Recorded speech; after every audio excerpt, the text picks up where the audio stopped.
Hello and good afternoon, everyone. Welcome to this week's this week's new episode of the Xbox Lunch Break Special. I'm your host, Mr. BoomStick XL. I'm here today with Web Dave, Fuzzy Belvedere, and Crazy Lou Gaming is running slightly behind.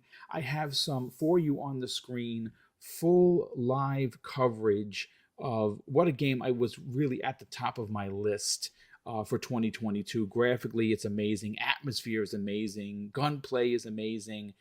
Though I'm starting to understand some of the reviewers' shortcomings with what is being discussed as the Dead Space successor by Striking Distance Studios. Everybody on that team worked on the original Dead Space 1, 2, and 3, and obviously that studio was closed while they were at EA, and they opened up their own studio. And here we are, folks, all these years later, we have somewhat of a spiritual successor to Dead Space, one of my favorite horror franchises, like up there with Resident Evil. But there are some significant shortcomings in combat, in healing while in combat. Some of the checkpoints are nothing short of egregious, especially in the boss battles. And speaking of the boss battles, the overuse of the same boss for 5 different boss battles gets a little played out. There's my one small complaint also is the gotcha moment of these creatures that are sometimes hiding in these crates that have all of these goodies for you to sell and upgrade your your guns and things, was again overused.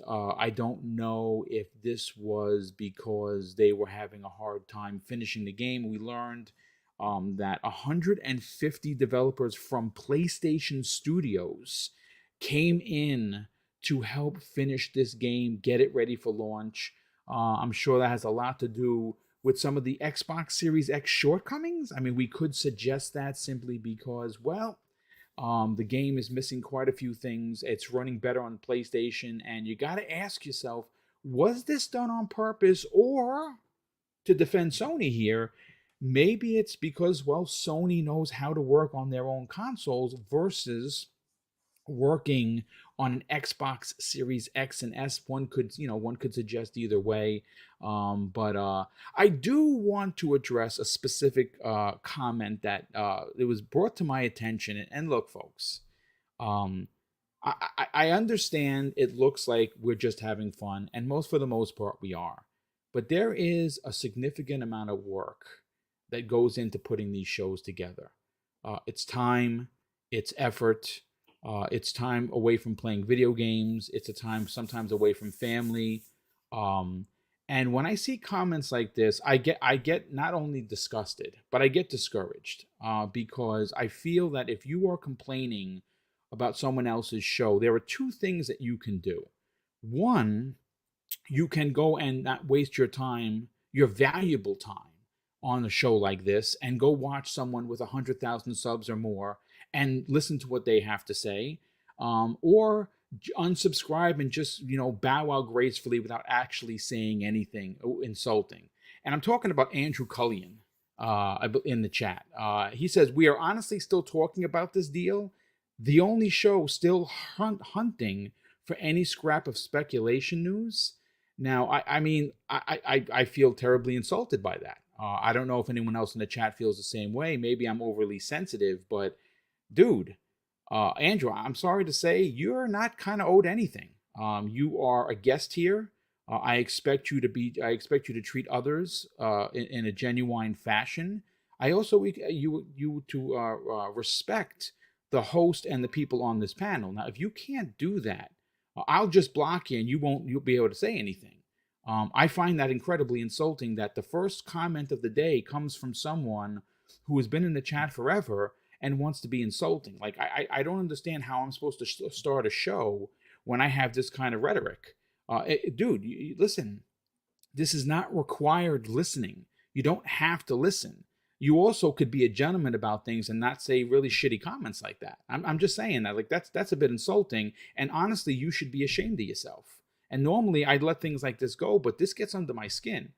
5 shows a week is no easy feat, especially when you're hosting. Think about that for a second. 5 days a week, 20 times a month, and sometimes 1 or 2 days more. I do these shows. I just don't understand the nastiness. But I will pump the brakes on that. Obviously, if he acts out anyone that is a modder, please by all means dismiss him promptly, because I'm not going to stand for that. But let's start with Web Dave. Dave, brother, listen. Yes, News sir. broke over the weekend that the FTC is currently in turmoil. Leadership questions are now starting to be made. This comes the way of the New York Post. Hmm. They are a prominent paper here in New York. They have someone that is actually hands on with this deal.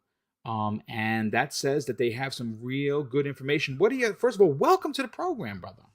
Oh man, I'm glad to be here. It's going to be a good show. Um, I just say that that one guy's comments at the beginning. If you don't like what we're talking about, you don't have to watch. You don't have to listen. But I think what you put on is great. And when it's not like we rehash the same thing over and over again. It's continuing to grow because the story is ever evolving, and that's what we found out today. Is that there's some insight that this deal looks like it's going to get kind of pushed through because they uh they don't really have a case to stand on, and they see that and trying to make an excuse for it. Apparently they're short a person that would make it a 3-2 or type judgment to where they can ask for things that they would probably just be better off going ahead and putting this deal through. So I think that it's a big win for Microsoft. Sooner the better. Even if they have to make a small amount of concessions, I'm cool with that. We read a prompt earlier, which I know you made a comment on their post too about the other somebody else's assumption that there was all kinds of concessions that Microsoft was going to have to make that I just don't make any sense at all. We will get into what Good. Michael Pachter. Like I said, I think Michael Pachter. Listen, what could you say about the guy? He works for Yeah. one of the biggest financial institutions in the world, right? Yeah. Obviously, he does have. He's entitled to his opinion. I just want people to understand this, that we do not attack people. Right. That if someone differs opinion, it's okay, folks. He said some things. I'm going to read some of his But tweets that but it made was me. it him?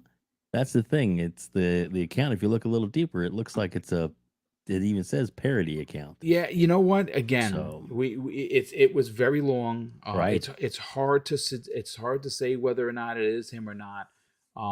At the end of the day, we're going to break it down. We have several stories I have in front of me. We have the New York Post story. We have let's see, what do we got here? We also have Eurogamer did a pretty interesting write Oh up, which we're going to yes. get into.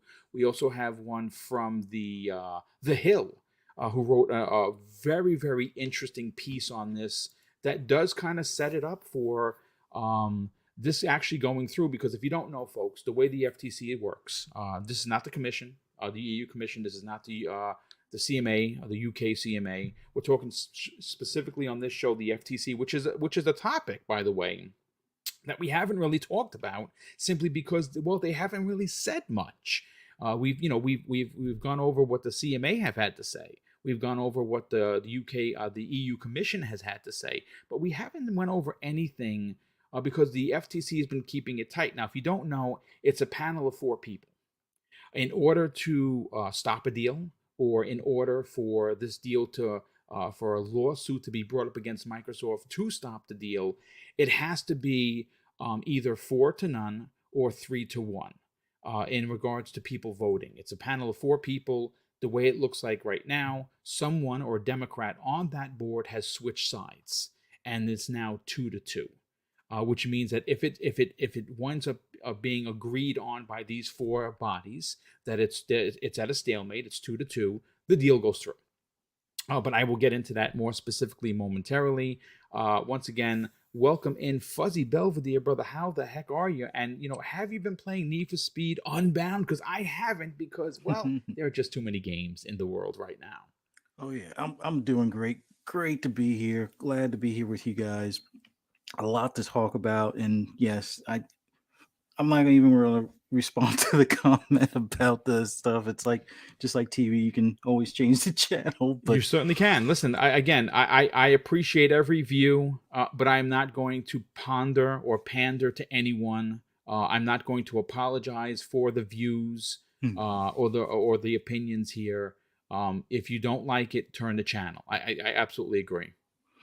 But as far as what's out there in gaming, there's just so much to play. I'm enjoying what I hear about Callisto, except for some of the later stuff. I've been enjoying Need for Speed Unbound, although my Xbox has been crashing, but I kind of figured out the glitch or figured out the issue. So it was user error on my end, plugging it into a drop plug, which worked perfectly fine for 2 years, no problems. Recent update kind of Kind brought of that threw to you the for a monkey, forefront. That threw you yeah, you for a monkey wrench right there, huh?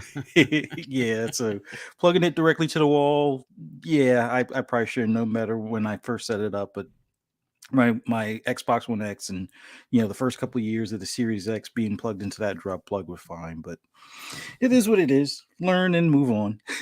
No, but Need for Speed, if you're a racing fan, arcade racing fan, is I would say it's a I good can't return to wait. form. It's got some minor issues. The police chases, once you get past level 3, they can be a little frustrating. But I mean, it's you got more risk or more at risk versus that reward type of deal. But also been playing a lot of Insurgency Sandstorm. That's in Game Pass now. Been having fun playing with some of the people in the community and stuff like that. So posting a couple of clips. It's if you want a slower pace tactical shooter, not as much jump and shoot from like either Fortnite or even Call of Duty these days. Definitely give Insurgency a try if you're a Game Pass subscriber. But man, this news with the FTC had a little birdie tell me that Bill Gates took a trip down to Washington like a couple of weeks ago or a couple of days ago, and Yes. it's kind of funny how things kind of changed. Although I don't want to put all of it on Bill Gates making a trip to Washington, but yeah, it's definitely good to see that some progress, in Microsoft's favor is being made on this deal. So yeah, let's dive into it. Well, over the weekend, we had word from Bloomberg.com. Obviously, depending on where you feel Bloomberg, I mean, they do have a particular writer that's a bit of a boob, but we won't mention his name because, like Voldemort, you mention him and he comes out and crashes, the panel or the the live stream. So we don't mention. He will not be mentioned.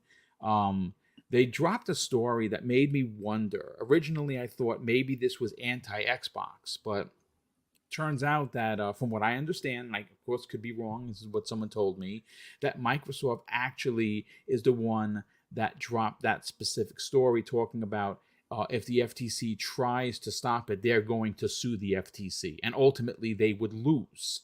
And what's interesting and somewhat, I guess concerning is Lena Khan, who is the head of the FTC. She oversees. She was appointed by President Biden to take over.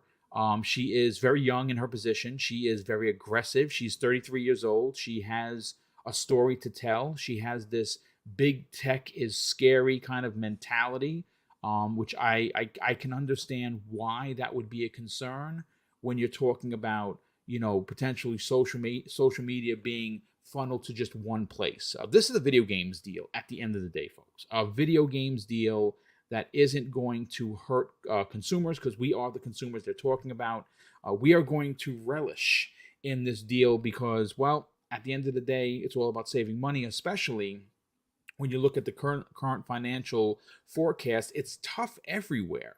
Whether you're in the US, you're the UK, you're South Asia, it doesn't matter. Money is tight for everyone. And right now, the only platform that is offering an abundance of games for a very low price is Microsoft. And what they have done ultimately is change the marketplace.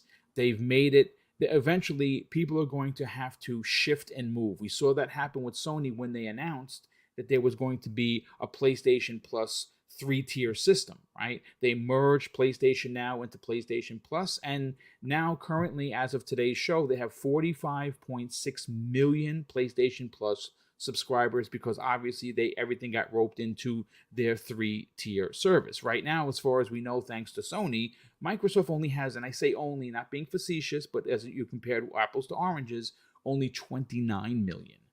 So even though the better deal is clearly Microsoft, they're still behind. They're still behind the market leader. So when you consider the market leader for over 20 years, you consider the fact that they have, when it comes to first-party content and games that are available, almost nearly 3-1 when you talk about Microsoft. Microsoft is doing what any good competitor will do, and that is compete, folks. But let's bring in the New York Post story that we're talking about today. And the headline reads simply, "Rift at FTC stirs hope for Microsoft's 69 point billion dollar Activision merger, according to inside sources." This was written by Josh Kosman of the New York Post, and the opening salvo, if you will, says this: "A rift at the Federal Trade Commission over Microsoft's $69 billion deal to acquire Activision could create a difficult path for the FTC chair, Lina Khan, who sources say is pushing to sue to block the merger." It also continues, "A rift." So let me find. Sources said Khan, who said publicly in June the agency was scrutinizing the deal's impact on workers, was in recent weeks still pushing to sue to block the merger, which would pair Microsoft's Xbox with the hit Activision games like Call of Duty and Candy Crush. Late last month, Politico reported that the FTC lawsuit against the deal was likely, nothing that the agency's staff are skeptical of the company's arguments. It goes on to say that the FTC's sole Republican commissioner, Christine Wilson, has signaled support for the deal, but sources say that at least one of the four members of the three panel members are Democratic commissioners, which, in addition to Khan, including Rebecca Slaughter and Alvaro Bedoya, has also recently appeared to lean towards Microsoft's camp, according to a source close to the situation. Now, let's get into this, guys. Look, the FTC has every right to sue if they believe this is two things: monopolistic in nature, which is going to potentially force a company or companies out of business because of the deal, or more importantly, whether or not it's going to hurt consumers. Now, if consumers are hurt by the deal, then obviously we have a big problem, because we are the consumers. But ultimately, it has been proven that in fact is not going to be the case. One interesting tidbit here: when this deal was originally announced, many people within the government came to fight up against Microsoft, right? What do they say? Well, we're worried about workers. And what did Microsoft wind up doing? They gained the support of the CWA, which is the biggest union in the country. So it appears that more and more information is coming out. It happened over the weekend. Hogue Law is going to be doing a live stream at 3 p.m. today, which I will be tuning into, because a lot of people reached out to him the same way a lot of people reached out to me in DMs and said, "Boom, are you going to talk about this?" And what did I do, gentlemen? I literally changed the show yesterday evening to coincide with what is happening here. Dave, you are our money man, if you will, when it comes to talking about this deal. You have been for it from the beginning, and not as an Xbox, as the nasty community likes to say, as a consumer, as a gamer who subscribes and is looking forward to subscribing even further with the Xbox family plan that's coming. What are your thoughts on now Lina Khan might be in up against her own party? I think it's good for us, as it were, being a fanboy like I am. Just kidding. No, but seriously, it is definitely refreshing to hear, and let's hope that this is 100% accurate and true, because there's no reason to stop this deal or give them a hard time anyway. And Microsoft has already come out saying that they would give concessions which are above and beyond what they could actually, I think, get if they weren't offering anything. So I think that if you take them at what they're offering, I think it's a win-win for all parties, and let's get this deal done. And she definitely, obviously she's trying to make a name for herself. She's trying to, I guess, stand up to the big guys or whatever. But even if it's a big company, if they're not doing anything wrong, just because they want to make a big purchase, you shouldn't stop them, because it's their preview is for the consumer, and this is a good deal for the consumer. I am a consumer, and I'm telling you that saving money is not a bad thing. That actually affords me to be able to also have Sony's service, because I don't spend a ton of money all the way across the board. I use their service as well, the lowest tier, but still, it's got access to games, so I'm able to play on my system if I want to. So I think it's a win-win all the way around, and I think that that probably either later on in December or in January, we're going to really see things start to steamroll and get toward the goal of April, getting this thing all tied up and done. And boy, it would be great if this deal was finished before E3. What a presentation Microsoft would have at E3. They would. Someone in the chat, let me see if I could find who it was. Someone that is relative. It's a new name to me, which is which is awesome. Abdel1114, or 114, I should say, asks, why does Lena Khan hate big tech? And that's a great question. I don't know. I mean, listen, at the end of the day, she is ambitious. She is incredibly intelligent. She was given this position by President Biden for a reason. She's very young, though. She's 33. Now, because she's young does not make her not worthy of the position. Everyone, we have to start somewhere. Most of us in our careers start young, and we learn as we go along. So there's not going to be any ridiculous insults or name calling on this podcast, because that's, first of all, it's unprofessional, and B, it's unnecessary. She has an opinion that big tech is, if unchecked, could cause trouble down the line. Microsoft is a $3 trillion company. They do basically have hands in operating systems around the world. They do work with governments. Specifically, a couple of years ago, I think it was 2 years ago, Dave, if I'm not mistaken, they signed one of the biggest military contracts in the history. So, obviously, Microsoft has a lot of friends here. And I do want to stress everyone, this isn't about world domination or world power. This is about a video game company buying another video game company. I get it. I get it. Call of Duty is big. I absolutely get that.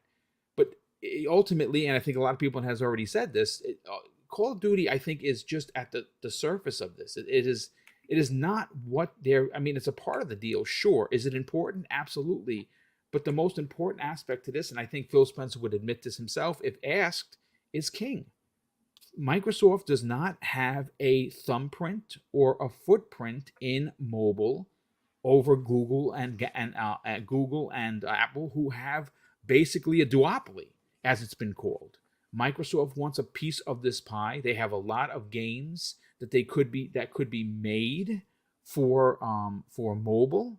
And they don't already own a mobile company. They're looking to purchase one. Competing with others is what competition is ultimately stands for. And I believe you're going to play it for me. Play it for me right now. This Dave, is about please. Competition.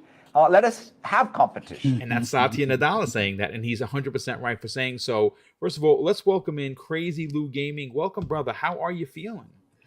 Oh man, I'm feeling pretty awesome, man. Pretty happy to be here with you guys, hanging out. Man, lots to talk about with the FTC today. Yeah, Wow, we do. big Yeah, news. do have some news. But before I get to the other stories, I do want to get I want to get the post story out of the way, and I'm going to go right over to Fuzzy Belvedere. Fuzzy, you obviously had some interesting things to say at the beginning. We want to hear what you have to continue to say regarding some new information about the FTC and what they might potentially do and where this might actually be going. Well, I think some of the biggest things with Lena Khan, like you said, she's ambitious. And there are some things that these big tech companies do that aren't necessarily in our best interest. Not going to get into all the weeds of the details, but like some apps listen to your conversations for marketing purposes. Yes. On the surface, it may not seem all that much of an issue. And you might be a little creeped out if you mention something about a wedding, and then all of a sudden Facebook shows you ads relating to things for weddings or vacations or whatever you may have talked about. So there's some purpose behind it. But I think this particular battle that she picked was a bad one in the sense that all of the talking points that they originally were pushing, as far as like you said, with the employees, the union, Microsoft, I don't even think, even if the FTC didn't really go into depth about, oh well, this should be about the employees, and some other politicians were talking about it as well, where it's like, well, based on Activision, we don't feel that they've been accountable enough, and blah blah blah. And it's like, do you not see what Microsoft is trying to do as far as get the bad actors out of the front door type of thing? But in any event, Microsoft went that extra mile, and they're one of the first, or one of the few tech companies that allows for unions. Most tech companies, they're so opposed to unions, and some of it's valid, but it's a big deal, Fuzzy. It is Yeah. it is a monumental deal because, like you said, specifically in gaming, it has never been done, folks. I've been gaming for over 45 years, right? For a very, very long time, since 1978. And voice actors have a union, though developers, they do not. And the fact that Microsoft was like, we are not going to challenge this. If you want unions, we will back you. Getting backed by the CWA is monstrous. Yeah.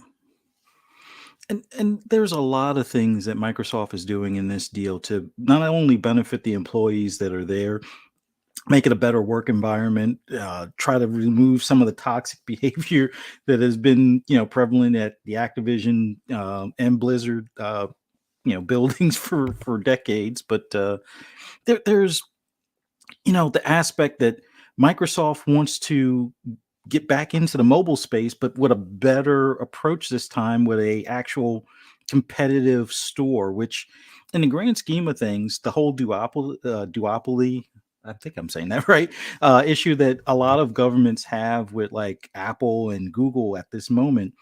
I mean, if you can't beat them, or you can't break them up like you did with AT&T way back in the early days, you're going to have to, at least make room for someone that is willing to compete, that is able to compete to get into that space. And what better company than Microsoft? I'm pretty sure there's others who will be like, oh, there's better companies out there that could do it. And Microsoft is the only one with the not only the funding, but the reach and the actual hardware and tech to be able to do so.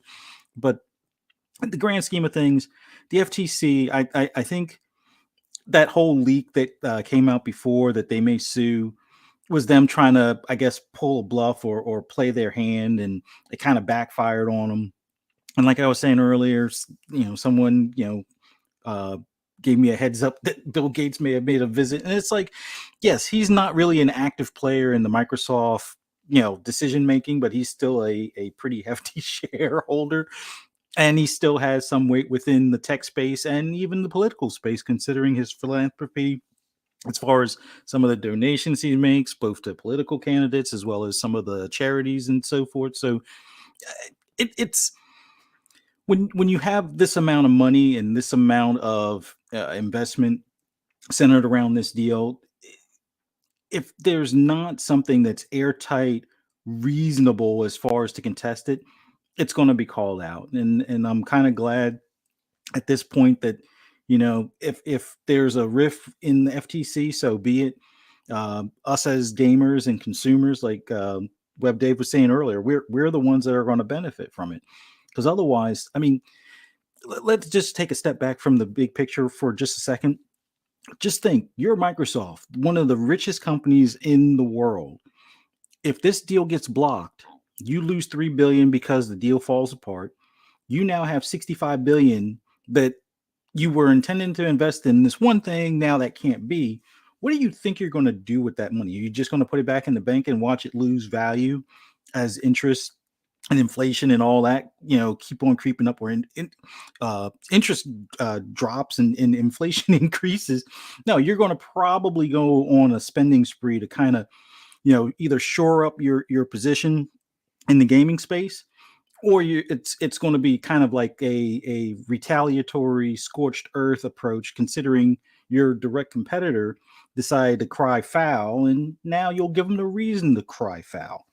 So I think in the grand scheme of things, letting this deal go through is probably the best for gaming in general, because I would hate to see a behemoth of Microsoft be scorned or be a bit bitter because they lost some money over pettiness in politics, or pettiness in regulatory Ridiculous. stuff. You know what? To your point, you talk about losing money. You talk about Microsoft losing money. Let's bring the human element to the conversation, folks. What happens if this deal falls through? What do you think happens to many, potentially thousands, of workers at Activision, King, and Blizzard? Do you think that they're because the stock is going to tumble and basically bottom out, that they're going to have a job with insurances and a way to pay the rent? No, you risk putting a lot of people, thousands of people, out of work. What does that say for the changes in leadership, in management? Bobby Kotick, does he stay on? Does the devil continue to run Activision? I don't understand. Like I said, I know that ultimately many people in this chat, we got over 400 people here, which is awesome. Thank you so much for being here. We're here for video games, right? That's what we do. But we also, this is a historic deal. This is a deal we've never seen happen before. Is it going to turn the tides for Xbox? If it does, it's not going to be for years. What is it ultimately going to do is gamers on PlayStation are either going to leave that platform like they did for the 360 to go to PlayStation 4, or like many of us will go out and get a smaller console like a Series S, or play on their TV, sign up through their PC, whatever. They're going to still have their PlayStation library. They're still going to buy the next Spider-Man. They're going to buy the next Last of Us and Uncharted. But now they're going to have an ability, because it's affordable, to play on Xbox. And they're probably going to want to play there because Call of Duty is going to be there day and date. Listen, I want to read some more excerpts from the New York Post story that broke over the weekend, so we can bring Crazy Lou's opinion in on it. And this is what the inside source, who anonymously said to the Post. Some of the Democrats might be more comfortable with the settlement, approving the deal with concessions from the companies instead of trying to block them altogether. And this comes the way of an FTC insider who was speaking exclusively to the New York Post. They go on to say this, folks. Lena Khan, would probably not put things in a position for that to take place. So instead of having that vote, she would make the motion to approve the settlement. And this comes the way of William Kovacic, who's a former FTC chairman. This is the way out. They say, we got a great deal, and we only got it because we were a bunch of badasses, and that's what he says. It goes on to say that a Democratic defection would leave Khan with a 2-2 tie in any vote to clamp down on the merger. As a result, that would not only effectively okay the deal, but also throw Khan's authority over the agency into question, that accordingly is a vote that Khan is likely to risk, according to the DC insiders. What are your thoughts on this? I mean, obviously, she has dug her heels or her feet into the sand. She is definitely against big tech. This is one of those deals. Again, folks, it's just a video game deal, and I'm not being facetious. $69 billion is a. I mean, I only have $59 billion in the bank, so I mean, I really can't speak on it. But I know, shame on me, right? But it is the biggest deal in gaming. It is monumental. It is going to potentially change the outlook of the industry in many ways for the better, because obviously a deal like this now offers more value to Microsoft's customers, which a lot of us are. And it potentially could bring in new customers who are not Microsoft or Xbox customers, and that's the point of competing. What are your thoughts on this the deal going through in the FTC, where originally it was 3-1, now it's 2-2 based on the insider? My thoughts on that, Boom, is that I'm gonna be honest with you, they don't have nothing to stop that deal. They just don't have nothing. I mean, basically, the arguments that they had, were they were worried that if Microsoft was going to take over Call of Duty and just not let Call of Duty go on PlayStation or go on any other platforms. But Microsoft, since the first day, has been clear. They said, hey, this game is going to be everywhere. This game is going to drop in any place, anytime. It's going to be pretty much everywhere. And that's something that they're going to do. And so the FTC and Sony have been pushing, they have been pushing, trying to find a way, for Microsoft to sit down and come up with a deal to have this game everywhere, in which they made it. Okay, cool. They have done something, but it's not going to make it stop, because at the end of the day, if they do sue, Microsoft has got enough ammunition to come back and say, hey, I sat down and I said, hey, I came with concessions. I came to sit down with you guys. I came to sit down to make deals. So you guys cannot stop my deals anymore. You cannot find an excuse to stop it. If they do that, they will get sued. And they're not going to have a good time, because Microsoft is going to win. The only bad thing is it's going to take a longer time for the deal to close, though. That's the only bad thing. But here's something that I've been asking myself since I've been reading all this, and I've been like scratching my head. I was like, why only they want to go like face Microsoft? Is there something going on? Because I feel like they're going against Microsoft. Some I've heard some people say it, and you know what? I'm glad you make mention of it. Some people think that this is a personal thing. Yeah, I feel like there's something going on, because I want to tell you something. Tencent has more studios than Microsoft and Sony combined. Yes. So let's say this. Let's paint this scenario right now. If Tencent comes right now and says, hey, I'm going to go out, throw my cloud out there, and the content and the studios I have bought are only going to be exclusives to my cloud, what is everybody going to do? I mean, the FTC can stop it. Nobody can say no to them, because that's already in their pocket. And nobody asked them to stop buying studios, and nobody says, hey, you got a bunch of studios right here, you need to stop buying. Nobody goes and says nothing to them, And right now they're going out there spending money, buying more studios. And let's say they do that. They go out to the cloud and make their content exclusive. We're going to have to go and sign up to their content. So I don't understand, why is it wrong that Microsoft goes out there and buys stuff and people go against that when you got other companies investing, and we don't know if they might switch around and say, okay, my content is exclusive. Same thing with Sony. Sony buys studios and makes it exclusive. So I basically do not know why are people going against that, or the FTC or Lena Khan. And nobody asks questions about the other companies around the world that are buying a lot of stuff, even though they're not the same price. Yes, okay, because 69 billion is a lot of money. I understand that, but hey, they're getting a lot of content inside their companies, and nobody's saying nothing. Hey, you need to stop or anything. So I don't get, why is everybody going against Microsoft on this deal? That's something that's bothering me.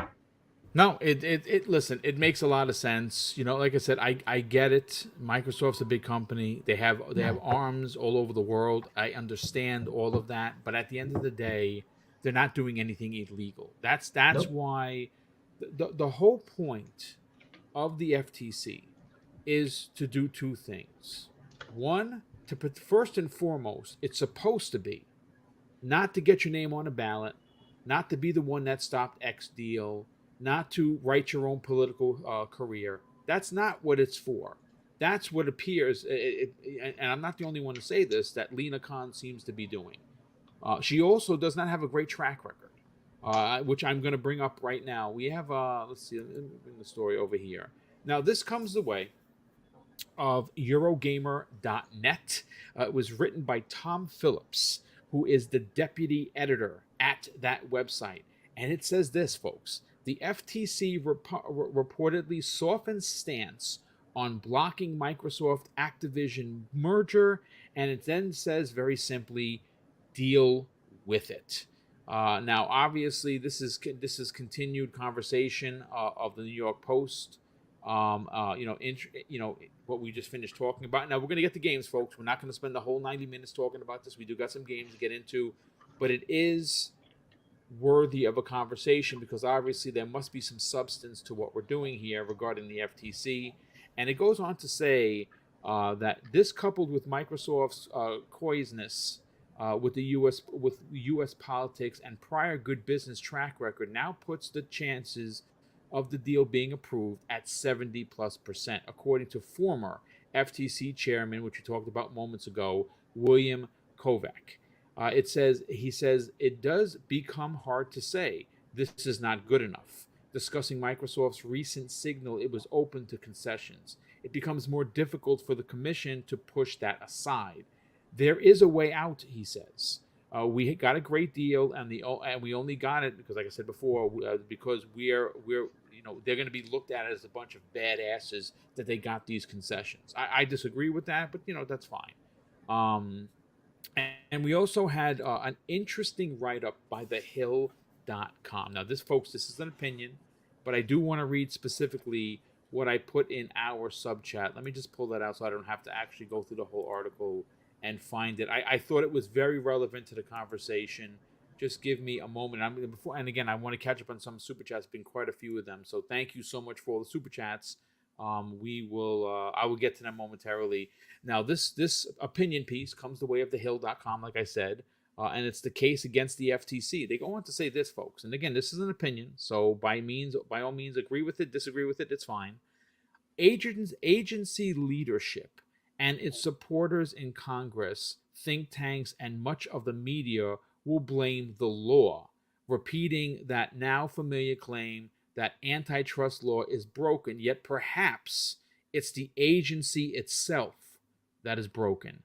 Contrary to populist statements made by some policymakers and commentators, it is not the mission of the antitrust laws to punish big firms for being big. Rather, antitrust enforcers must demonstrate that those firms have secured commercial success through something other than competition on the merits. If the agency cannot make that case, then a judge must reject the lawsuit. Now, if you don't know, Lena Khan, who is the head of the FTC, she sits in the chair there.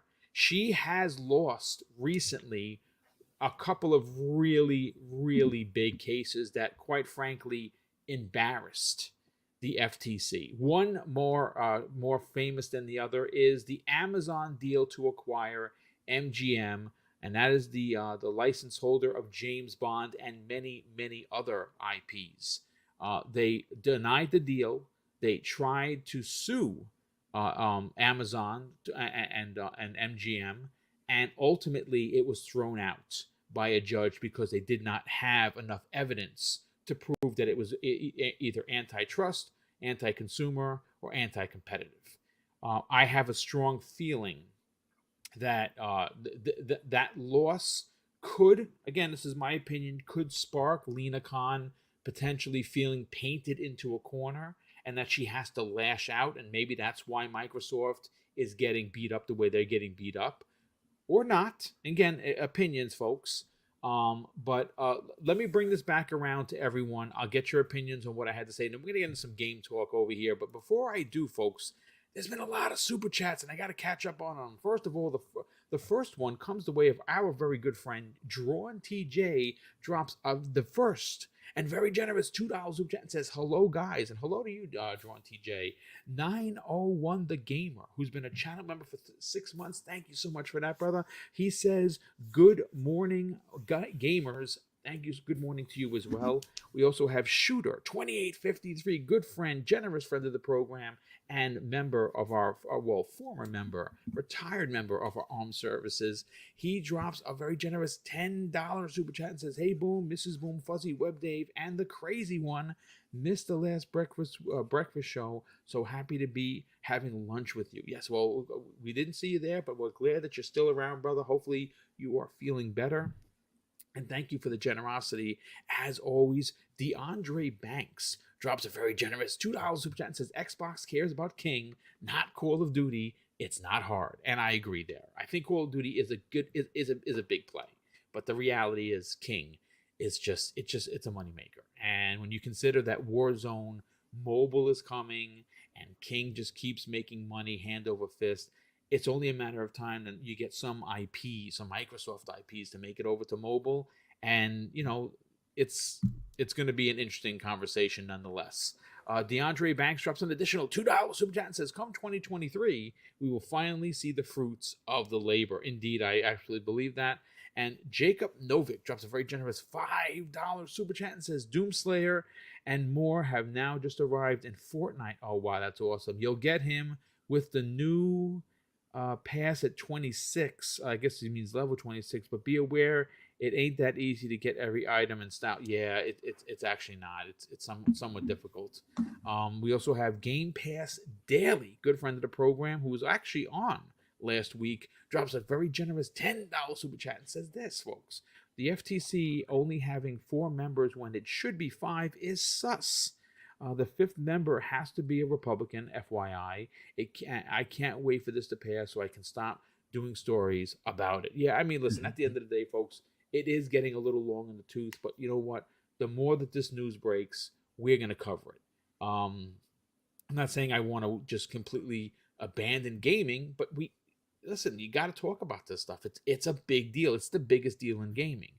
Jacob Novick drops an additional $5 super chat and says, I know why. Remember, before the Xbox brand was started, Microsoft was buying something, and what happens, Microsoft was about to be the 90s Microsoft is not the same Microsoft it is now. It's a totally different company. And a lot of companies are different, but specifically, yes, they did have a bad reputation in the 90s.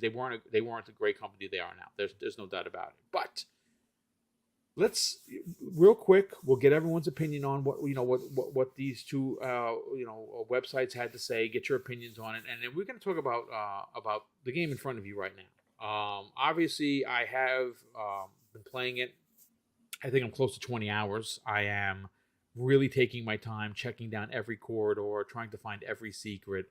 I'm at the last boss right now, which is not fun. It's probably the checkpoint system when it comes to these boss fights are probably the worst aspect of this game. It literally puts you right in front of the boss with no life. And right now, this last boss, I have died, 30 times already, with no hopes of beating it. I don't know what the hell I'm going to do, but we're going to figure it out eventually. But listen, let's go back around, Dave. You heard what the Eurogamer had to say. We heard what the Hill had to say. Now, the Hill is an opinionated, aspect of journalism. And any closing thoughts on the FTC information? Well, I think it's telling where we're at, and that this insider seems to think, that it's, she's gonna have egg on her face if she calls for this vote, because it's probably going to go to a tie, which means if it does, that doesn't block it. It'll go through. So she can either come at them with maybe these concessions that they've already offered, and just, and say, take the stance that that's where they want to take this. Or if she tries to stop it, or tries to get more concessions to what Microsoft thinks it's worthy, I think it's gonna go to court, and I think she's gonna have another loss on her record. So I'm hoping she's smart about this, and maybe just takes what Microsoft has already offered, the 10-year on the table, and presents that as good enough, and we get this deal done soon. We're probably gonna know, even though they don't make final claims or whatever. I think we're gonna know probably with next couple of weeks to January. We're probably gonna know whether this is really gonna be able to go forward, and if it does, it's gonna steamroll, and everything's gonna start falling into place. I have a feeling. Yeah, I absolutely agree. Fuzzy, let's get your opinion on this, brother. Any closing thoughts? Because then after we talk about this, folks, we are going to get into what you see on your screen, and there's been some controversy with the game, and we'll touch both sides and see what people have to say in the chat. But what are your closing thoughts on this specifically? Much like Dave, I I hope she's smart enough or Lena Khan is smart enough to not really push for the vote.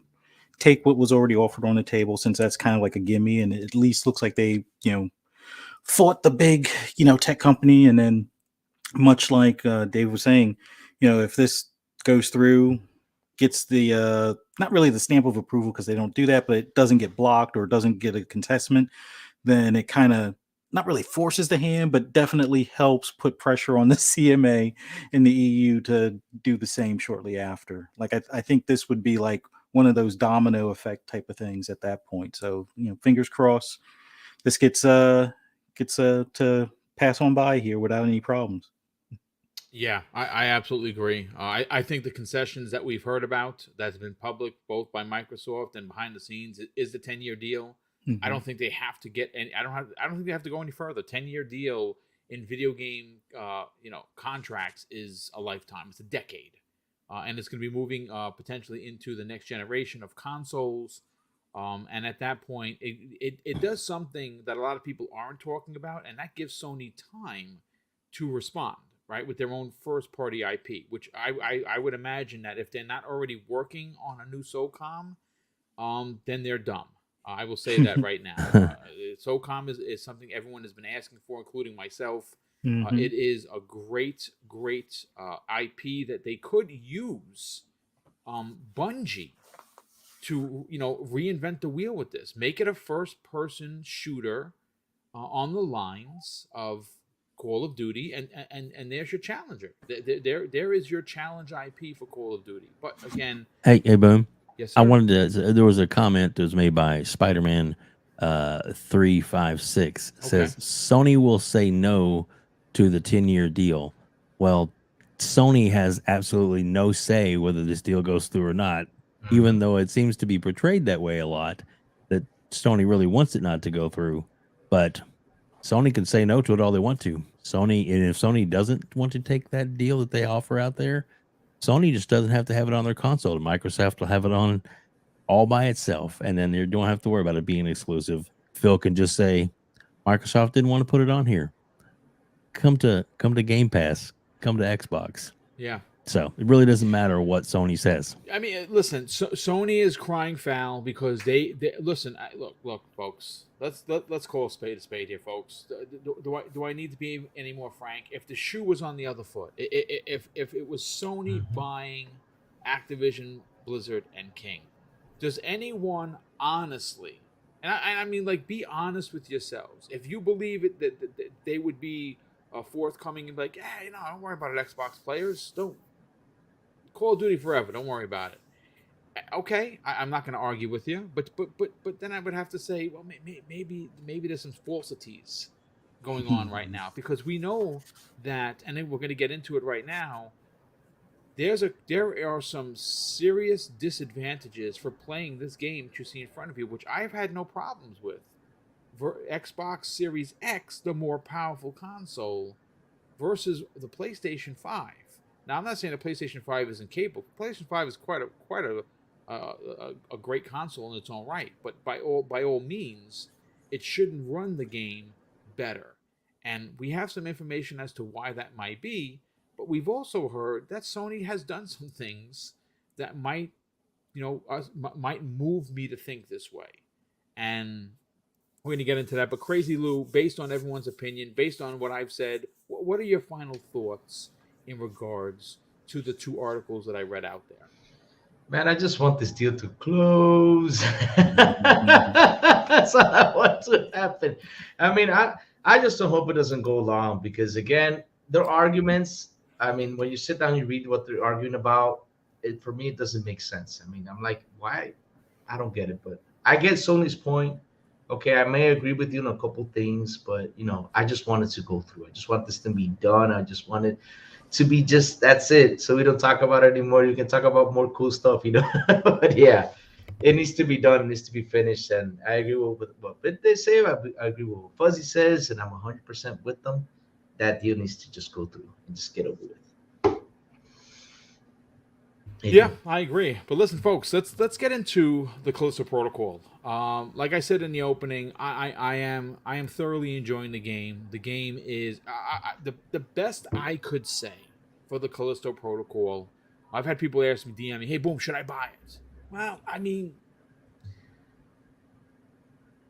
if you have no games to play, which in 2022 is incredibly unlikely, do you need to buy this game in its current state? I would say no. I bought it because I'm a Dead Space stan. I really, really were pushing for striking distance to give the new Dead Space, the remake of Dead Space, a run for its money. And in some aspects, they have. The graphics are on par with some of the best next generation graphics we've ever seen. This, folks, this is a next gen game. That's it. There's nothing else to say. Obviously, what you're seeing in front of you is 1080p. This is what the service offers. I'm sure that you might find some people that use OBS, which I don't use, might be able to play it in 4K for you. Like Dealers is good for that. He uses OBS, and he might be able to play it for you in 4K. What you get here is 1080p. I think it looks phenomenal in 1080p. But when you have this bad boy running on your big screen TV, your 4K, your bells and whistles, your HDR, everything's going, and you're sitting there, I'm marveled by what I'm seeing in front of me. There are some design choices that I am not very happy with, specifically in using the weapons, how you switch them, how you a perfect example is like in Dead Space, you were able to use a gravity beam to lift up these creatures and kind of throw them out off the cliff or throw them off a level and kill them. This has something very similar where you get this gauntlet. You'll see he's constantly grabbing like this that you can upgrade. Now, I've only upgraded it at about 60%. There's still 40% left for me to do because I've been upgrading the weapons because you really do need the weapons because the melee is good, but it's not great. But what I want to talk about today, specifically with Callisto Protocol, is I got a report. Well, I got a report. No one sent me anything. I saw an article written by Push Square. Now, you take it for what they're worth. Sometimes they use clickbait to get people to click on their stuff. This particular story was interesting because it was the first story that I saw of it because I didn't know that PlayStation Studios had sent over 150 developers to help Striking Distance finish this game. I did not know that. And there are a lot of people that say that this game has a very Sony first party look to it, and they're not wrong. They're honestly not wrong. It does have a very that over the shoulder, real life like graphics. Now, I don't know if that was of what they were going for initially, or that's something that the 150 developers that were sent over for Sony helped do. Now, folks, we got to understand this. I want the context to be clear here. Sony has the marketing rights for this game. That's a fact. When you hear of a publisher sending over a team of people to work on to help finish a game that they're either publishing or they have the marketing rights for. We usually hear, they sent over 20 people. You know what I'm saying? They went over there, they helped out, they got them on track. This is 150 developers from PlayStation Studios. That is in some spaces more than full studios. That's 150 people went over the striking distance to help finish this game, to get it across the finish line.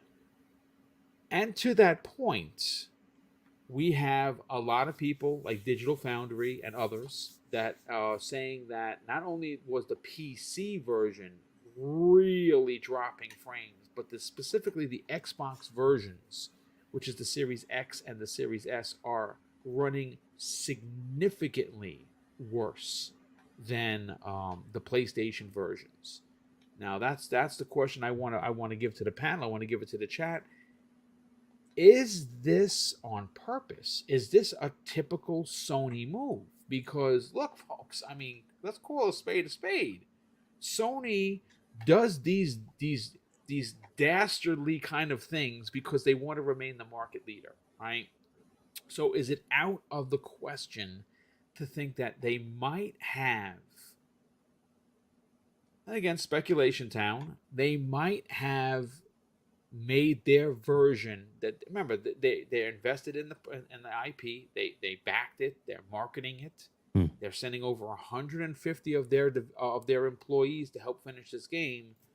Is it out of the spectrum of conversation to suggest that Sony might have gimped, if you will, the Xbox versions? Or, this is where the Sony Defense Force in me comes out, could it actually be because Sony's developers just don't know how to work on an Xbox, or specifically an Xbox Series X, the lesser of the three consoles in the market? I'll start first. I'm going to go roles reverse here. I'm going to go first to Crazy Lou Gaming on this.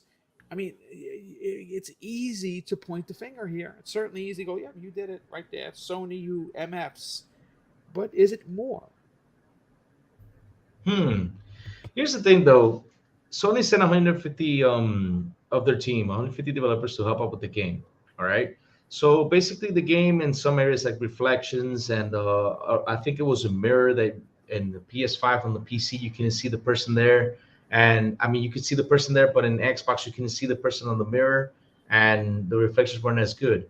So are they doing purposely? I'll be honest with you. It can happen or not. I don't know. But yet they did put a patch out there, and I think they did fix that. That could be, there probably could be an error in the development. It could be.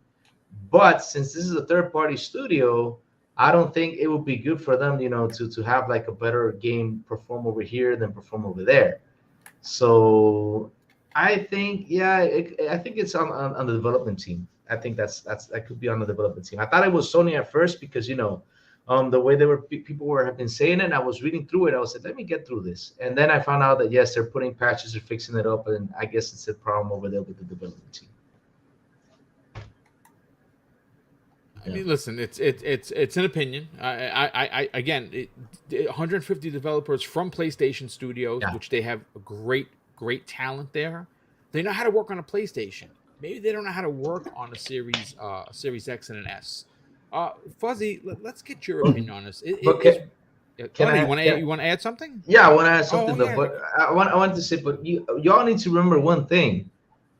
If Sony did it, you guys can't be mad at them, because I'm gonna tell you something though. When Psychonauts 2 came out, the only one that got fully upgraded was the Series X, and the PlayStation 5 did not get a fully upgrade. So it's messed up that they do that. It's messed up that they do that. I did not agree when Microsoft did that. I was like, man, that's messed up, because if you're gonna go out there and spend $60 on a game, you want it to be exactly the way it looks right here. You want it pretty much like that.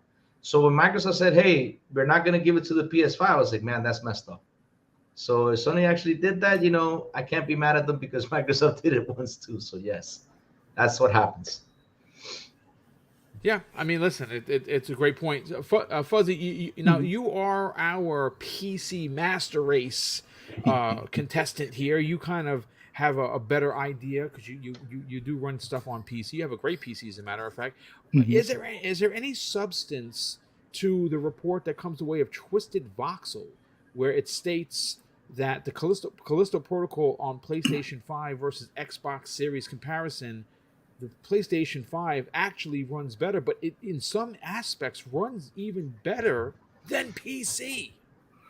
Well, for me, it's always weird whenever there's a discrepancy between like the PC, at least some of the PC performance and the Xbox Series consoles, just because it's a lot closer coding language in a lot of cases. It should almost be a 1-to-1 carryover.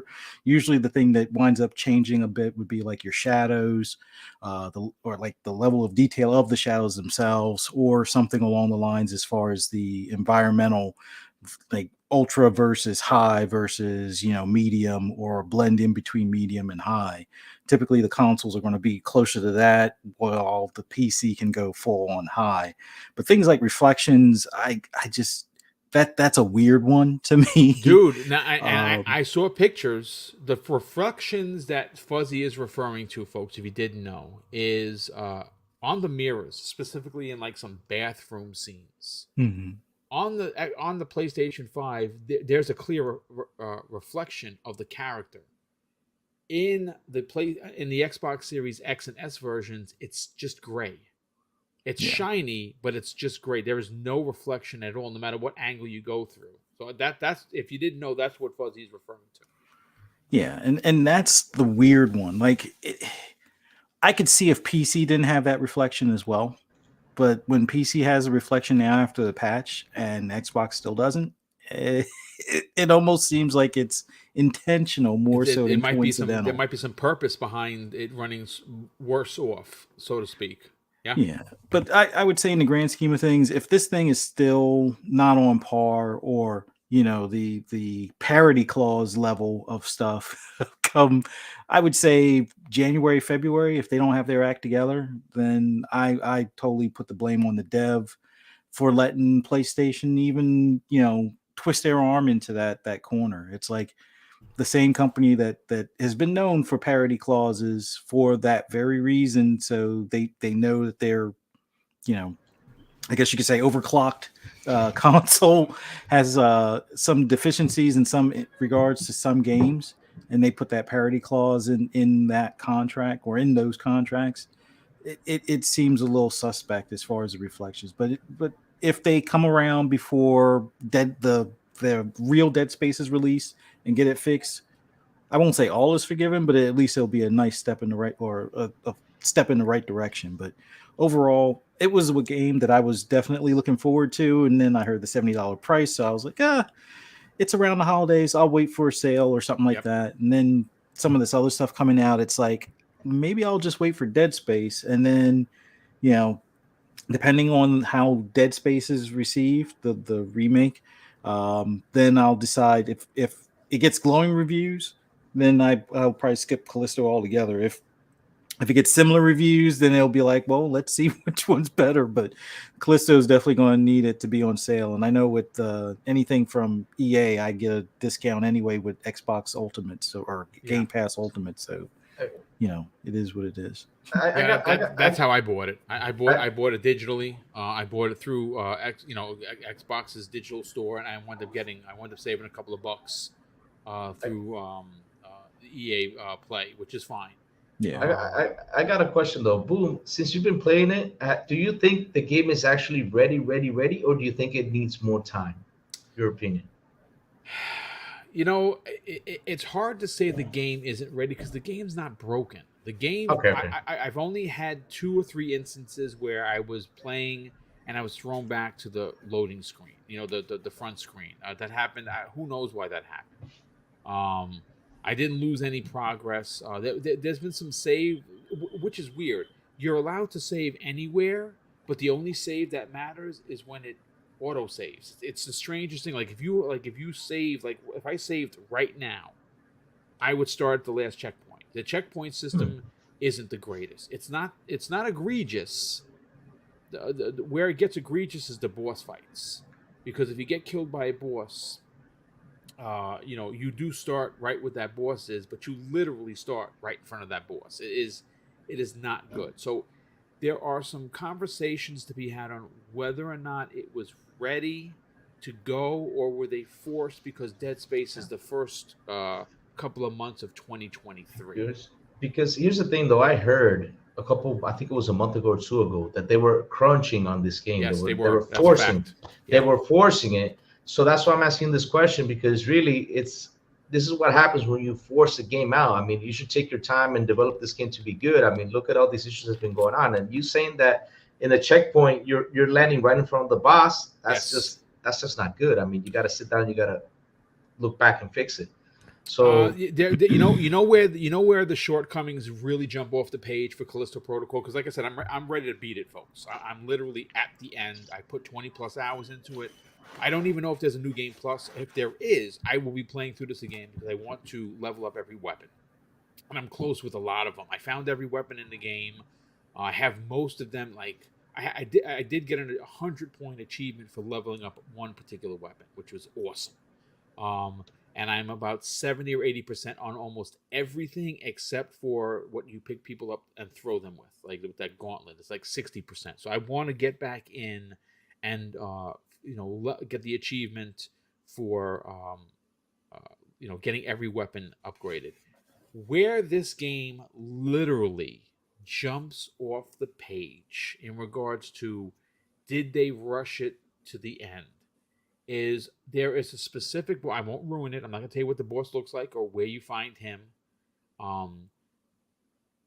It's a particular creature that is grotesque and very, very difficult to beat, right? Very, very, it takes a lot of damage. It is like a bullet sponge times 10, and don't you dare try and swing your stick at it because it's going to rip you in half. So don't do that. But I fought this particular creature 5 different times. Not because I didn't kill him and he went away and he limped off somewhere. No. It was like they had nothing else to put in its place, which tells me that there was some rushing at the back end. The creature design, though, very, very Thing. If you ever John Carpenter's The Thing, they're very Thing inspired, and some of them are really, really cool. There is a lot of overusage in some areas where it's the same creature.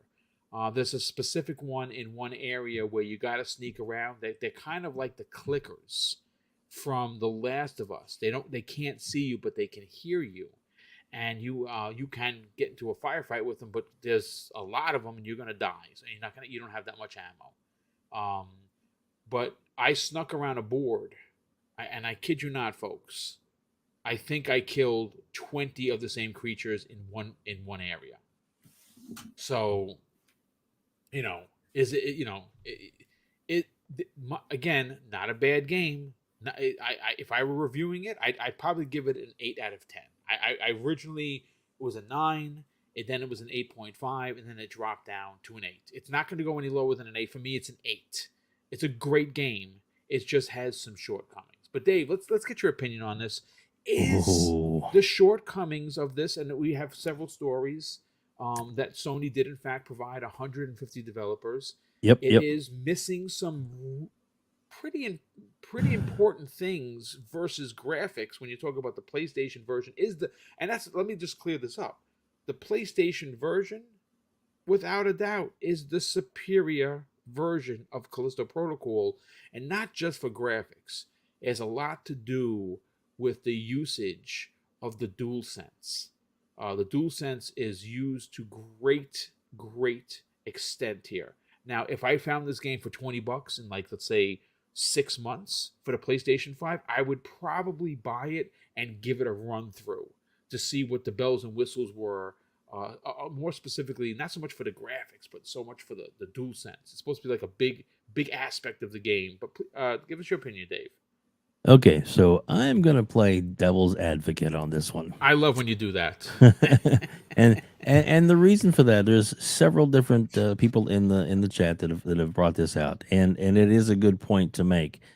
The team that was brought over from Sony, according to Sony and to the team, they were brought over to help with not the finishing of the game or the final touches on the game, but was to help with some mocap issues that they were having, which applied across the whole game. Now, obviously, there's definitely a big difference in the graphics in the PlayStation version and the final version of for other platforms. That's true. And with that said, I don't know if you got to see Risk It for the Biscuit put a really good video tweet out. I guess it was late last night, early for him in the morning.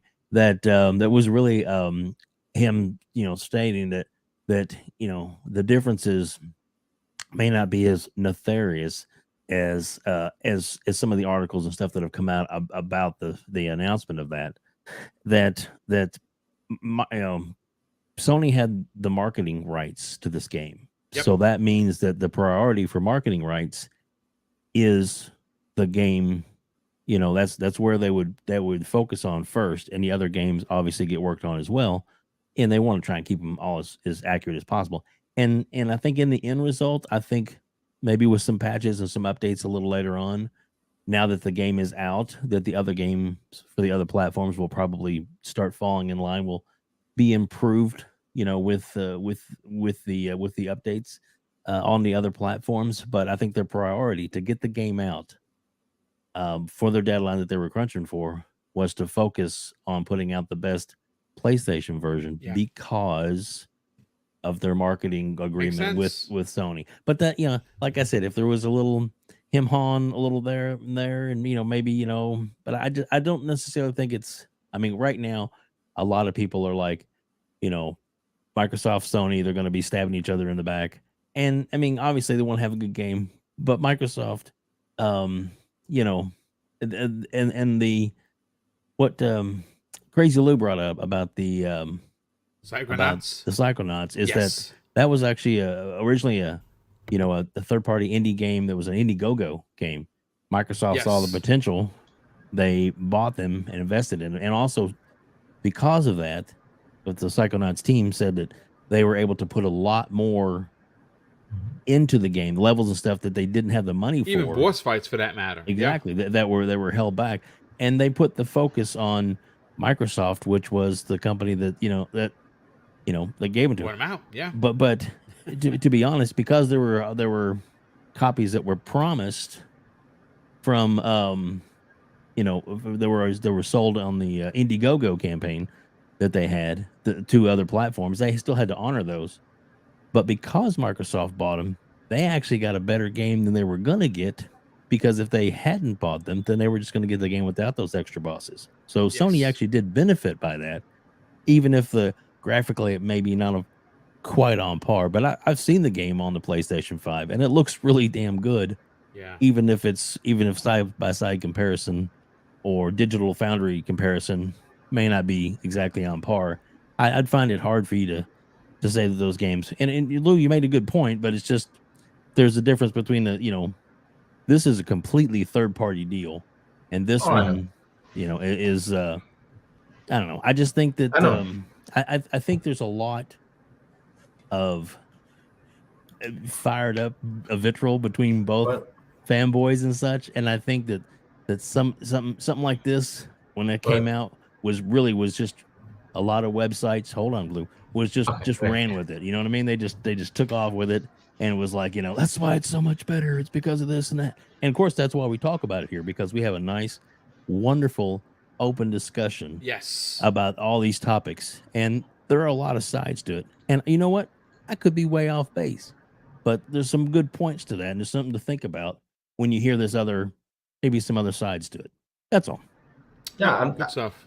I'm just saying, if that was actually the thing, that if it was, that Sony was doing that, then that's why I mentioned that.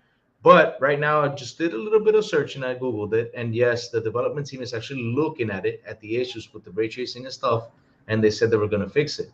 So here's the thing, though. They rushed through this game, and they pushed it and pushed it and pushed it to deliver this on December 2nd. Yep. And the game was just not ready. Yeah. That's the thing, though. It should have, like I said, they should have just waited a little bit longer, like they put it a month but not later, every game has that. They don't necessarily have that luxury. Well, it is a small company. They You could know, be up against obviously, Dead Space, and they don't yeah. want it. They want to stay away from their quote unquote competition. Just saying. Yeah, look, I'm going to say this, folks. It's not a bad game. The game is not broken. The game, again, I wish I could show you what I see with my eyes. The game is freaking gorgeous. Now, I'm seeing it on my screen on my Series X. I can only imagine like what it looks like. Again, if I saw this for $30 tomorrow, I'm going to buy it on the PlayStation 5. I'm going to tell you that right now because I want to see how much better it is. My biggest problem is the last 2 hours of this game that I have played, I have been killed probably in triple digits. And I literally kid you not. Like I literally killed, kid you not, the one of the bosses, the main bad guy, which I won't give up who he is because obviously I don't want to ruin it for anyone. You literally fight him identically twice, and I'm like, wow. Like there are a lot of things for me that this game did great and was a homage to Dead Space, and it did some. The shortcomings come from the fact that it might have been rushed. But before we get everyone out of here, right? Before we get on that, we have one more topic, and this one's exciting. Thanks to Wario64, thanks to Idle Sloth, thanks to a lot of people, which I found this story. Steam let the cat out of the bag, ladies and gentlemen. Star Wars Jedi Survivor is apparently releasing on March 15th, 2023. Now, I have a strong suspicion that this was going to be announced at the Game Awards, and well, the cat's out of the bag. This comes the way of the Steam page, where they have some pre-purchase bonuses, and it does have a release date of March 15th, 2023. Some of the digital items you'll get for the deluxe edition are the Scoundrel cosmetic. Basically, it's Han Solo. You get his DL-44 blaster set. You also have the his little companion, the DD-1. He has like a rugged skin. That's what they call it. Then they have the Rebel Hero cosmetic, which is Luke Skywalker in Jedi, in the Return of the Jedi. It has an R2-D2 cosmetic. It also comes with the Rebel Heroes lightsaber set. But it also has another one over here where it talks about the Hermit cosmetic, which is a homage to Obi-Wan Kenobi. The Hermit lightsaber set, as well as the combustion blaster set. This is one of those games. I don't know how many people here in the chat loved Jedi Fallen Order. I absolutely was so... I ran through the game twice. And I normally don't do that because you play games, there's only so much time. I cannot wait for this game. Let's get everyone in the chat. First of all, let me catch up with some of the super chats, and we'll get everybody on the panel, and we'll get everyone out of here. A gamer by choice, generous friend of the program. He's been a channel member for, my God, for 2 years. Thank you so much for that. He says this after dropping a $5 super chat: just stopping in to show support for the panel, and I will catch the show later on demand. Well, thank you so much, gamer by choice. Definitely appreciate the generosity. Jacob Novick drops an additional very generous $5 super chat, and he says, I did DM you about 2 things I found yesterday. High on Life are not planned to come to PlayStation 5 and Switch, and as it's said now, probably never. Yeah, I think that's going to be an Xbox exclusive. I did not see that. I've been busy all morning. I will definitely give you a shout out. Thank you so much for that. And again, if it doesn't come to to PlayStation, well, buy an Xbox. What can I tell you? Casket Repair, who's been a channel member for 19 months, says, looking forward to Microsoft doing to Sony what Sony did to Sega. Ooh, that's vicious. Sony put Sega in the pay no mind list and made them a publisher. Let's see. Highlander 001, who's been a channel member for 6 months, he drops a very generous $2 super chat. It says, hey, Boom, great show, great panel. Thank you so much for the kind words, but more importantly, the generosity. And we have... Hey, Boom, that last one is an this update from Web news Dave for you. himself. Holy This is big. This is probably something we're going to touch on this week. Breaking news from IGN reports. It says this: Xbox will join other major game publishers in raising the prices of its major new first-party games from $60 to $70 in 2023. And you know something, folks? It's okay. You know why it's okay? Yep. It's okay because, one, they were the last to do it, right? Number two, they didn't raise prices of consoles like Sony. They're not going to potentially raise the price of Xbox Game Pass. If this is what Phil Spencer was talking about, this is the lesser of two evils, and I will take it. And again, I would love to talk about this, but unfortunately, I got somewhere to go. It's almost done 1:30. It's a 90-minute show. We will be covering this tomorrow on the Xbox Factor podcast. That we'll be doing that at 12 p.m. Eastern Standard Time. Tune in for my opinion on this. You just heard it, but I have some more thoughts. Web Dave, sell your brand, brother. Talk about who you have interviews coming up, where they can subscribe to your outstanding YouTube channel, and more importantly, reach out to you on social media. Thanks, Boom. Appreciate it. You can find me at outbreakpodcast.com is our website, or Outbreak Podcast if you search in YouTube, or if you do the Outbreak Gamers in YouTube search, it pops right up with our channel. Lots of great interviews. Actually did an interview over the weekend with our other channel, which is, well, it's the same channel, but it's our other podcast, which was the Escape Pod, where we do interviews of independent film works and things like that. So that one is actually up too, if anybody's interested. It's a cute little movie and it's free to watch, and it's definitely something to check out. But yeah, I've got a lot of big interviews coming in the next couple of weeks. So probably starting next week, I'll have maybe even 2 a week, because people are finally, getting to where they can actually, and the holidays are coming up. So if you can get some extra ones in there, you'll have a constant cadence of Monday shows. That's a great idea. Yeah, it's really some good ones coming. I've said a few of them before on here, but we'll kind of wait till they're in the can. But Boom, thanks again for having me on there, and thanks for everything you do for the community and having these open discussions like this, because it is important to talk about what's topical in gaming now. I love it. Thank you for the compliment, and it's an honor to work with you each and every week, not only on this show, but of course Breakfast at Boom. You and Fuzzy, you guys bookend the week shows, and I like having these conversations. I like them to be open-ended. I don't like being insulted. I'm going to be honest with you, and I do get my feelings hurt. But you know what? I'm a big boy. I just shrug it off and keep it moving. But I will say this before we get to the other outros, folks. Look, thing is this: content creation is hard. It's difficult. You have to give up a lot. When you have one show a week, there is room to do a lot. When someone like me, who has pushed the envelope, has become a full-time streamer, you do sacrifice a lot of back-end stuff that people don't see. You don't get a chance to play as many games as you want. You have to spend time away from your family because you have to write these shows and get the artwork out and do the advertising. Remember, it's just 2 people that handle this whole channel. Now, granted, we are closing on 12 subs, and we're incredibly humbled by that.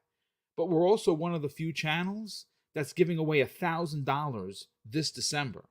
We have given out, when that is done, $3,500 in prizes for nothing but being a channel member, dropping super chats, or being in the chat. No other big or small entities are doing that. We do that because we actually give a shit.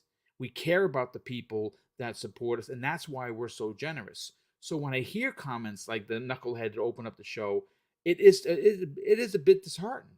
I get disheartened over it. So please keep your comments to yourself. My pop always sees me, says, "Son, if you got nothing nice to say, don't say nothing at all." You should probably heed that advice. But Fuzzy Belvedere, sell your brand, brother. Talk about the best place to find all racing information. Obviously, you got some videos up with Need for Speed Unbound. You got some big opinions. Talk about that, where they can subscribe to your YouTube channel. Where can they find you on other channels, giving us your grand opinions. And where can people reach out to you on social media? Well, as always, want to thank you for having me on. It was awesome being here this afternoon with you guys. Thanks to everybody in the chat that interacted with us and watched us, listened to us, and gave us feedback, as well as those that will catch us on replay. For anybody that wants to see more of my opinions or ramblings on anything gaming related, just follow me on just about all social media, whether it be Twitter, Instagram, Mastodon, Hive, you name it. Just follow Fuzzy_Belvedere. You can also find me on FSP later tonight, 10 p.m. Eastern Time on Fun Speculations channel. Friday morning, right here on Double Barrel Gaming for Breakfast with Boom. And then later that evening, Xbox Ultimate back on Fun Speculations channel at 10 p.m. Eastern Standard Time. And then on Saturday on the Shop Podcast on PTK Blam's channel at 8 p.m. Eastern Time, 6 p.m. Arizona time, I believe. And then right back here Monday afternoon, right here on Double Barrel Gaming for Xbox Lunch Break Special. Look forward to seeing you there. I appreciate it, brother. And last and no way least, main voice, the crazy one himself of the Xbox International Podcast. Talk about you, your brothers, your new member, what the podcast brings to the Xbox community, where they could subscribe, and more importantly, where can people reach out to you on social media? Man, oh man, Boom, thank you again for having me here today, man. Really a lot of fun, man. Really a lot of fun. And where can you find the crazy one? Super easy. You can find me at Twitter at Crazy Louis Gaming, doing all sorts of crazy things, saying good morning. And Louis Claus is back. Yes, we're going to be doing some giveaways pretty soon. So be after, if you see Louis Claus on Twitter, be ready because it's going to be doing some giveaways. And yes, you can find me, like I said, here on Xbox Launcher Specials on Mondays, hanging out with you guys at 12 p.m. noonish. And also you can find me at Wednesdays at Xbox International Podcast with my brother Salblo, Boom Network, and Silent Cypher, talking about what's going on in the gaming world, man. Appreciate that very much. And I'm starting to see several of the people that we hang out with, Pong Soul, Mav, have some real negative things to say to Xbox and Microsoft for this announcement regarding raising prices. Look, I'm going to be honest with you. I will never defend a $1 trillion company for raising prices. I'm just not going to do it. Is it the worst thing in the world? It's not when you take a step back and say, where else could they have raised prices? They're the last publisher to raise the price out of everyone. Is it wrong? Is it right? There's a conversation we're going to have tomorrow, and I can't wait to have it because I am of two minds of this. Would I rather my Game Pass subscription go up? The answer is no. I'd like it at $15. I'd like it to remain at $15. How long is that going to be? I don't know. Would I like to see new Xbox gamers potentially get a $50 price increase? The answer is no, I would not. I like the fact that Microsoft during Black Friday and even some deals now, you can find a Series S for under $300. Hell, there were some deals for under $230 for the Series S. I even saw the Series X for $450. So I like what they're doing with that. Do I love the $10 increase? No. Am I going to scold and call foul on Microsoft for doing it? No, because they could have raised it in other areas. Now, if we would have woke up this morning and it would have been a triple cross where they raised it, Xbox Game Pass was raising, prices of consoles were raising, and games were going up, you'd see an unhinged Boom, because then I have to put out the Defense Force flag. But yeah, again, what you want to say? I was saying, remember what happened with the gold? Oh my god! Oh, dude, I went crazy with that. Yeah, I absolutely went crazy with that, and for good reason. But listen, ladies and gentlemen, I want to thank you for spending almost an hour and a half with us. I want to thank for all the support that comes in. We had well over 486 people here, which is amazing. We almost hit the magic 500. And obviously, I want to say, please get out there, support all my brothers that are on this panel, everyone that I work with. A lot of people are in the hunt for 1K. And a lot of the ones like Pong Soul and Steel Rain, they're close, as well as and that's the Living Split Screen podcast and the Gaming Circle podcast with Kay Asante and Everborn Saga. They're almost at 1,000. I want to see the Xbox International podcast hit the 1K. We want to see these other channels succeed. And the way that we do that is with your help, and everyone that's on the panel, their information is there for you. Please, it's a couple of clicks. You click on it once to get to the site, you click on it again to sub, and you click it a third time to do the bell icon so you always know where their content is, and that's it. That's super easy. Ladies and gentlemen, thank you so much for being here. Thank you so much for, of course, the super chats that come in. Like I said, Mrs. Boom and I, not this Friday, the following Friday, we're giving away $1,000 in 2 hours. 500 up front, 500 on the back end, all $100 gift cards, and we're taking it a step further, folks. Money's tight for a lot of people. Now, I'm not saying we're rich by any, I wouldn't even consider us well off, but we do put these super chats away for these big events. And if you are someone that might be in a particular situation and you don't want a gift card, but you want the cash, Mrs. Boom and I will not only send you the cash, but we will pay the transfer fee on PayPal. So all you do is get a $100 gift. And if it's cash that you need because things are tough for everyone, we want to make it about you. Not about gaming, not about console warring, not about PlayStation versus Xbox versus Nintendo. We want to make it about the people that support this show. So if you win one of these $100 prizes and you want the cash, we will then, of course, send it to you, but it has to be PayPal, otherwise it's a no sale.